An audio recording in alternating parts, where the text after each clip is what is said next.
एक साथ पैसे डालने की कोई जरूरत नहीं है। कोई बोले भी डालो, नहीं डालना भाई, क्योंकि आपका मेंटेलिटी उस टाइम पे वैसे नहीं होता है।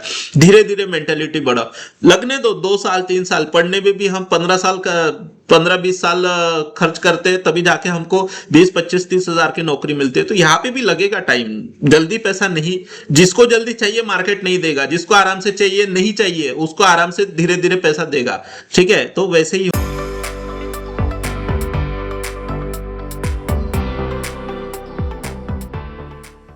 Hello guys, welcome to my YouTube channel invest with Jasvin. जैसा कि आपको सबको पता है कि हम हर वीक में ऐसे चार्ट लेके आते हैं जो आने वाले दिनों में अच्छे परफॉर्म करने वाले हैं, या उसका चार्ट पैटर्न टेक्निकली अच्छे है, और हम वही स्टॉक लेके आते हैं जो फंडामेंटली भी अच्छे है। तो सबसे पहले स्टार्ट करने से पहले हम पिछले वीक का रिव्यू हमेशा करते हैं, और आज मैंने एक और डाटा बनाया कि अभी तक के मैंने जितने भी स्टॉक्स आपको रिकमेंड किए उसका क्या परफॉर्मेंस है, एक शीट बना ली है, ताकि हमको भी पता लगे कि हम जो स्टॉक रिकमेंड कर रहे हैं उसके ऊपर में क्या उसका अभी किस हिसाब से परफॉर्म कर रहा है। कुछ निगेटिव है, कुछ पॉजिटिव है तो कितने हैं।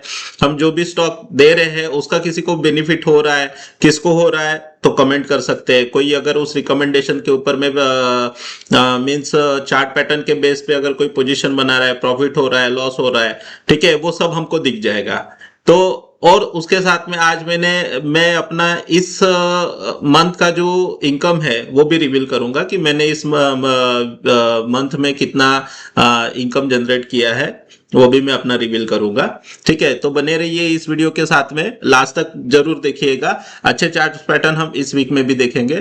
तो लास्ट वीक में जो हमने चार्ट को डिस्कस किया था, सबसे पहले हम देख लेते हैं टीवीएस मोटर्स। इसको हमने रिकमेंड किया था लास्ट वीक में 21 तारीख को। तो देखिए, मैंने इसको यहाँ पे रिकमेंड किया था 3432 के आसपास में। अभी ठीक ठाक सा ऊपर है, मैं इसको, ठीक है, 3-4% ऊपर है। वाटेक वाबक ये निकल गया है, यहाँ पे 1980 के आसपास में है, हमने इसको रिकमेंड किया था, ये अभी अच्छा खासा ऊपर है। उसके बाद में इंडियन होटल सेम लेवल पे, कोई दिक्कत नहीं है। लॉयड इंजीनियरिंग भी सेम लेवल पे है, कोई दिक्कत नहीं है। चार्ट इंटैक्ट है। अगर इसको बाय करना है या इस पैटर्न के आसपास में देखिएगा कि कहां पे और एक बार बाय कर सकते हैं। जैसा कि मैंने बोला था कि ये इसका रेजिस्टेंस का काम करेगा, या तो इसको इसके ऊपर में निकल के बाय करिए, या इसको 70 से 80 के बीच में बाय करिए, तब जाके अच्छा बेस्ट बाय रहेगा। ठीक है, अगर पहले से पोजीशन है तो बने रहिएगा, या अगर फ्रेश बाय करना है तो 92-94 के ऊपर में क्लोजिंग होने के बाद ही लीजिएगा। हाँ, लीला पैलेस मैंने बोला था कि इतना ऊपर लेने की कोई जरूरत नहीं है, इसको इसके आसपास आने दीजिए। देखिए, इतना बड़ा कंसोलिडेशन है, 2 साल का इसने मेरे हिसाब से, हाँ 2025-26 1 साल का अच्छा खासा कंसोलिडेशन है, पार किया है। कूल डाउन होने दीजिए, उसके बाद में यहां से जब रिवर्सल कैंडल आएगी तब देखिएगा इसमें अच्छा खासा चार्ट चलेगा ये वाला। ठीक है, गैब्रियल इंडिया ये भी देखिए, मैंने लगभग हमने 1180-90 के आसपास में रिकमेंड किया था। उसके बाद में गया 1264 का हाई भी मारा है। लेकिन अभी ये भी क्या है ना, अगर इसके आसपास में आपको मिलता है तो देखिएगा। ऐसा जरूरी नहीं है जो हम स्टॉक डिस्कस करेंगे उसको नेक्स्ट वीक में बाय करना है, मैं भी नहीं करता हूं। मैं भी पहले किसी मतलब कभी कभी मैं बाय कर लेता हूं जल्दी, कभी कभी मैं उसको वेट करता हूं। जनरली क्या है, क्योंकि रिस्क रिवॉर्ड अच्छा होना चाहिए, और या अगर नीचे मिले तो अच्छी बात है। चार्ट ये सारे फंडामेंटली अच्छे स्टॉक है तो हम इसको ले सकते हैं, लेकिन अच्छे रेट पे लेना है। फंडामेंटली अच्छे है इसका मतलब ये नहीं है कि कहीं पे भी ले लेंगे। हमको प्रॉफिट को क्या है, इंक्रीज करना है, ना कि मतलब थोड़ा सा नॉर्मल जनरल प्रॉफिट बने ऐसे नहीं करना है। एक्शन कंस्ट्रक्शन ये भी अच्छी कंपनी है, ये भी देखिए कितना ऊपर गया था, लगभग मेरे हिसाब से 60-70 रुपए ये भी ऊपर गया था, वहां से अभी कूल ऑफ हो रहा है। इसका भी बेस्ट बाय अगर किसी को एडिशन करना है तो 960 से लेके 70 के बीच में ऐड कर सकते हो। ट्रांसफॉर्मर रेक्टिफायर ये भी अभी चार्ट इंटैक्ट है, कुछ नहीं हुआ है इसको भी, लेकिन ठीक है थोड़ा नीचे आ रहा है। ठीक है, देखते हैं। अच्छा चलो, अभी हम लोग क्या करते हैं ना, पहले तो एक बार ये देख लेते हैं कि हमने जो चार्ट्स रिकमेंड किए थे उसका क्या परफॉर्मेंस चल रहा है। ठीक है, देखो 30 तारीख को जो मैंने चार्ट रिकमेंड किया था उसमें देखो ये थंगा मिल ज्वेलर्स 33% अभी ऊपर है। जिस टाइम पे हमने रिकमेंड किया था या जो चार्ट डिस्कशन किया था, मैं रिकमेंडेशन नहीं बोलूंगा, चार्ट डिस्कशन जो भी हमने किया था उस टाइम पे कहाँ चल रहा था, ये देखिए ये 10% नीचे, ये 9% नीचे। ओवरऑल अगर सभी में 10-10 हजार इन्वेस्ट करते हैं तो हमारा कितना 3-3.5% एक महीने के अंदर में 3-3.5% का उसमें रिटर्न चल रहा है, मतलब उस वीक वाले इस पे, ठीक है। उसके बाद में यहाँ पे देखिए 7 तारीख को जो रिकमेंड किया था उसमें ये मैक्स हेल्थ केयर है। मैक्स हेल्थ केयर मैंने अच्छा खासा इसके साथ में दिया था कि ये जाएगा ऊपर, और हमारा इस वीक में भी इसको हमने फिर से कवर किया है क्योंकि इसने और एक नेकलाइन ब्रेक किया है, ठीक है। तो इसको भी हमने इस बार भी लिया है इसको, तो ये अभी तक 15% के आसपास में ऊपर है। आप देख सकते हो कि किस हिसाब से, बाकी और कोई परफॉर्म नहीं किया, लेकिन एक ही स्टॉक परफॉर्म करके ये अभी सारे स्टॉक अच्छे हैं, सिर्फ ओला इलेक्ट्रिक को छोड़ के बाकी सब स्टॉक अच्छे हैं। ओला इलेक्ट्रिकल फंडामेंटली उतना ठीक नहीं है लेकिन चार्ट अच्छा था, और वो गया भी 8 से 10% ऊपर भी गया था ओला इलेक्ट्रिक, ठीक है। मैं इसीलिए बोलता हूं अगर 8-10% आपको 2-4 एक हफ्ते में मिल रहा है, प्रॉफिट बुक करके शांति के साथ बैठ जाइए, क्योंकि अगर प्रॉफिट बुक नहीं करोगे स्टॉक नीचे आ जाएगा बाद में, ठीक है। वैसे भी ये स्टॉक जो देते हैं हम लोग 1 महीने से लेके कम से कम 6-7 महीने के लिए रहता है, बट अगर 1 से 2 हफ्ते में आपको अगर 10-12-15-20% आ रहा है निकल जाइएगा,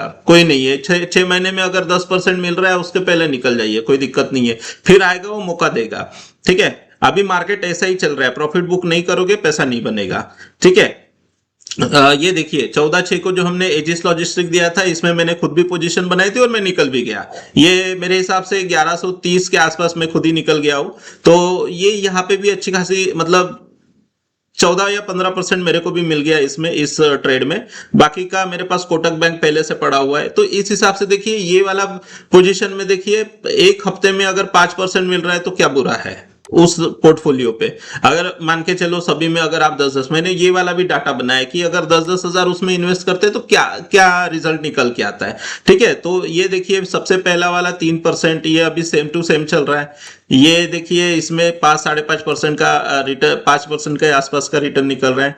और 21 तारीख को जो पिछले वीक में दिया था, मार्केट तो चली ही नहीं है, स्मॉल कैप मिड कैप अच्छे से नीचे आ रहे, तो उसका प्रेशर इसमें भी दिख रहा है। बस खाली इसमें टीवीएस मोटर अभी चला है, बाकी और कुछ नहीं चला है, सारे बाकी इसमें है। बाकी ट्रांसफॉर्मर रेक्टिफायर मैंने पहले ही कहा था कि इसको आप छोड़ सकते हो, तो आप फिर भी मैंने डाटा लिया है क्योंकि मैंने चार्ट डिस्कस किया है तो मैंने डाटा रखा है, ठीक है।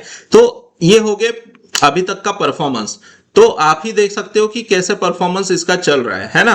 तो ऐसा नहीं है कि एक साथ ही परफॉर्म करेंगे सारे स्टॉक परफॉर्म करेंगे, लेकिन अपना अपना टाइम आने के हिसाब से परफॉर्म करेंगे, प्रॉफिट बुक करते चलो, ठीक है। चलो तो इस वीक में हम अपना इस बार का स्टॉक जो भी है चार्ट पे अच्छे दिख रहे हैं उसको डिस्कस करते हैं। सबसे पहला मेरा स्टॉक है फिर से मैक्स हेल्थ केयर। क्यों मैंने मैक्स हेल्थ केयर किया, लास्ट टाइम हमने इसको डिस्कस किया था 979 के आसपास में, ठीक है, क्योंकि अकॉर्डिंग टू ये जो कैंडल बनी है उसके अकॉर्डिंग हमने डिस्कस किया था। ये जो डोजी कैंडल बनी है, पिन बार इन्वर्टेड हैमर, ये हैमर टाइप जो बना है इस पे, इसके ऊपर में हमने डिस्कस किया था। अच्छी खासी बुलिश कैंडल है ये, ठीक है।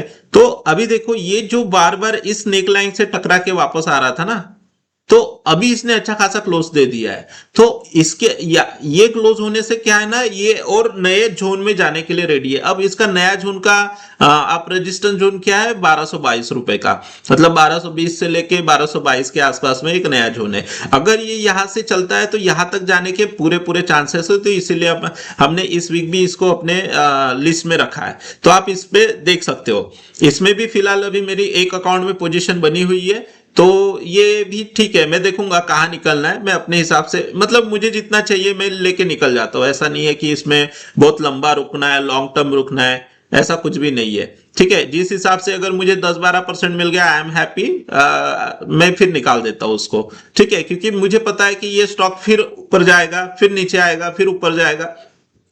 कंटिन्यू ऊपर जाने वाले स्टॉक बहुत कम है, लेकिन जिगजैग वे में ऊपर जाने वाले स्टॉक बहुत सारे हैं, तो हमको जिगजैग वे चाहिए। कंटिन्यू ऊपर वाला डर भी लगता है क्योंकि कंटिन्यू वो गिरता भी है फिर बाद में, ठीक है। डॉक्टर रेड्डी देखो, इसने ये वाली अच्छी खासी ट्रेंड लाइन को ब्रेक किया हुआ है। हाँ, अभी इसमें पोजीशन बना है क्या, मेरे हिसाब से थोड़ा सा वेट एंड वॉच करें, लेकिन अपने वॉच लिस्ट में जरूर रखिएगा। इसको वॉच लिस्ट में रखोगे तो इसके बाद में अगर आपका इंट्यूशन बोलता है कि नहीं हाँ ठीक है निकल रहा है, तो देन क्या करें, आप इसमें 1370 के ऊपर में ही आप इसके बारे में सोच सकते हो।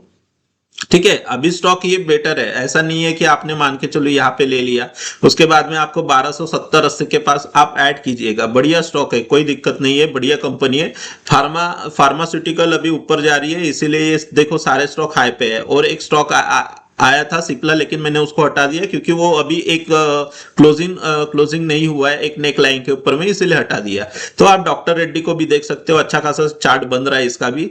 उसके बाद शुभ्रोज, ये स्मॉल कैप कंपनी है लेकिन अच्छी कंपनी है, ये एंसिलरी वाली कंपनी है।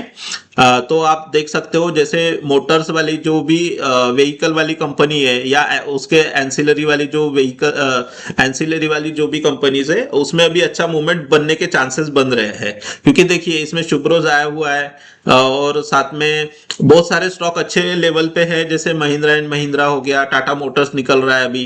तो इस हिसाब से ये जो भी एंसिलरी वाले स्टॉक है, लास्ट वीक में हमने डिस्कस किया था गैब्रियल इंडिया, उसमें भी अच्छा खासा रन अप आएगा। और ये सारे स्टॉक को रडार पे रखिएगा आप, ऑटो एंड ऑटो एंसिलरी, इस पे रडार पे इसको रडार पे रखिएगा।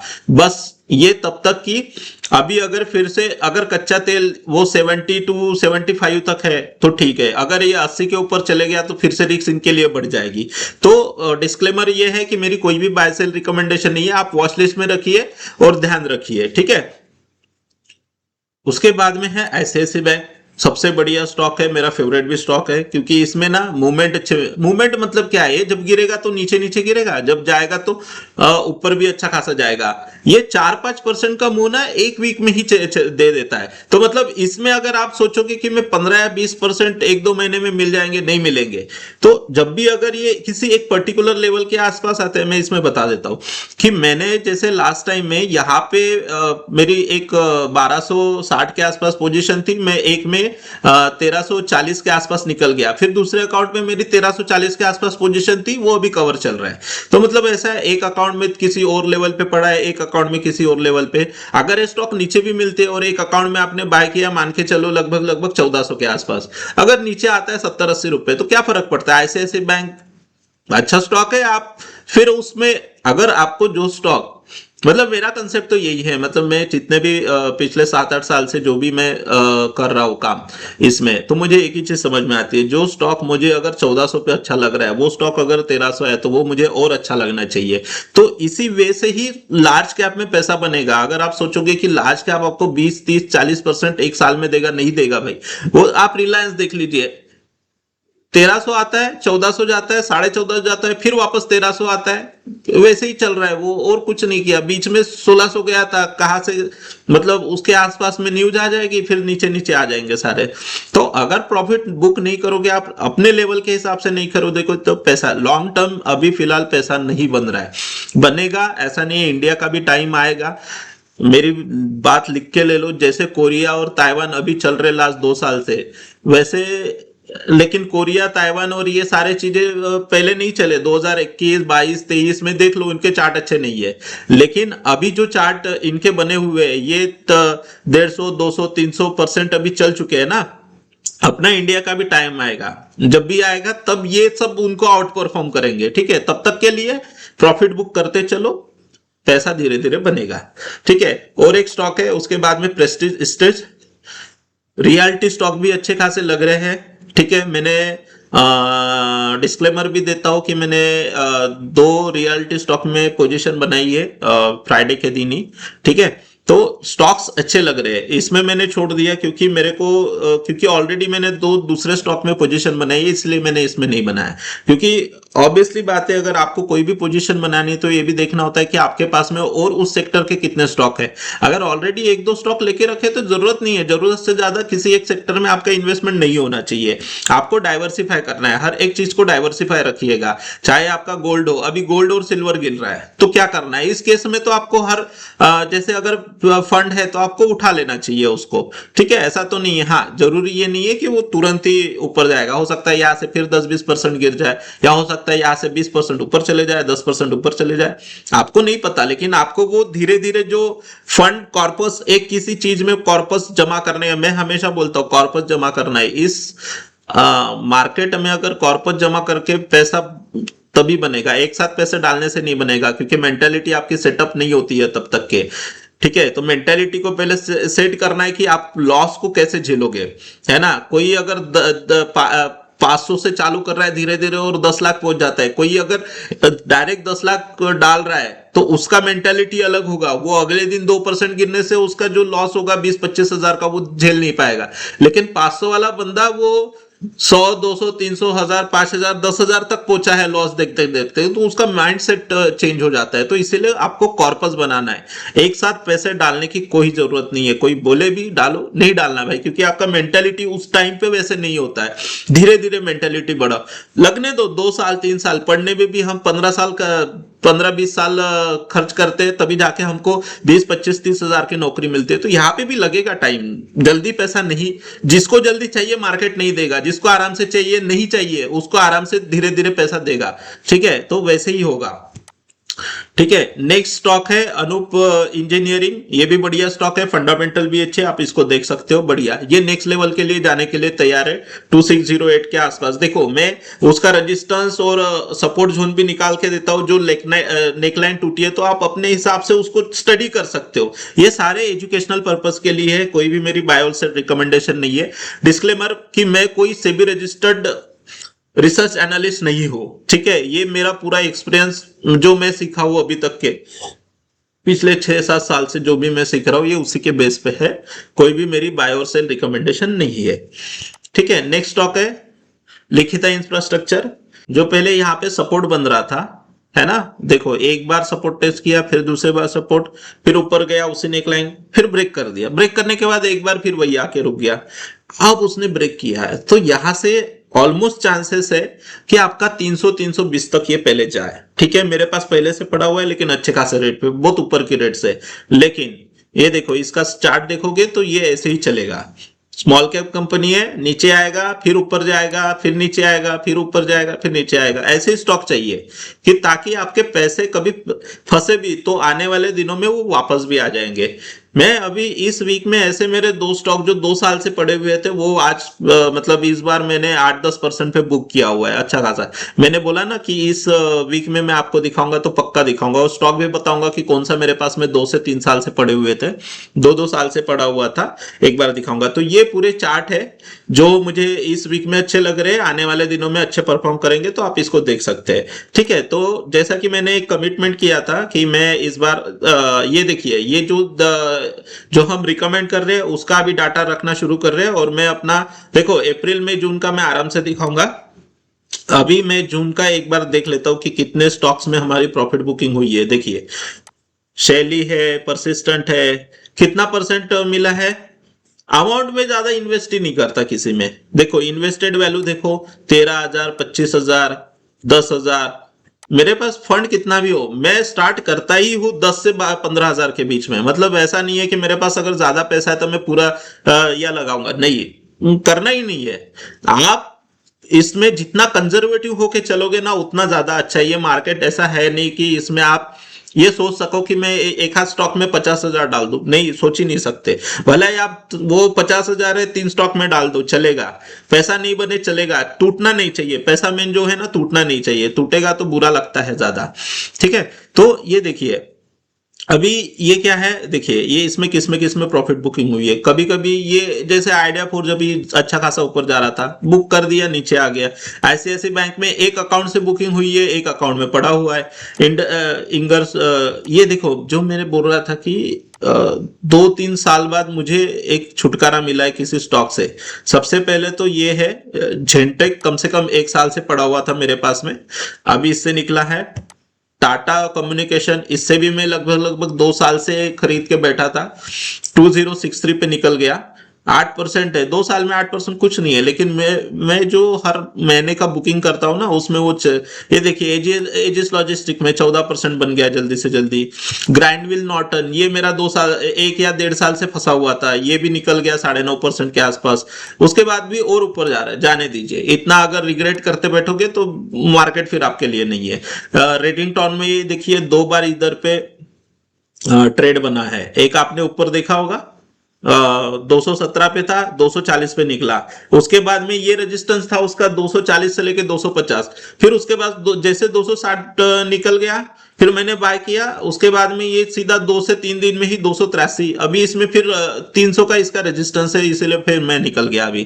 ठीक है, तो ठीक है ना, 8-10% अगर 4-5 दिन में मिल जा रहा है या 1 हफ्ते में, तो उतना तुरंत निकल जाओ, क्योंकि स्टॉक ऐसा नहीं है कि वो कंटिन्यू चलेगा। ठीक है, तो इस हिसाब से देखिए इस महीने का जो भी अपना अर्निंग बना है, ब्रोकरेज वगैरह काट के, मैं सारा चीज काट के रखता हूँ। ये देखिए ये 35,000 का अर्निंग है। उसके बाद में ये ब्रोकरेज निकला है 29, मतलब 3,000 के आसपास का ब्रोकरेज लगेगा। सीधा स्ट्रेट जो भी चल रहा है उसका 0.4% में माइनस कर देता हूँ बाय और सेल में। उसके बाद नेट प्रॉफिट क्या है और इस महीने का डिविडेंड क्या है, ये डिविडेंड इनकम है मेरी।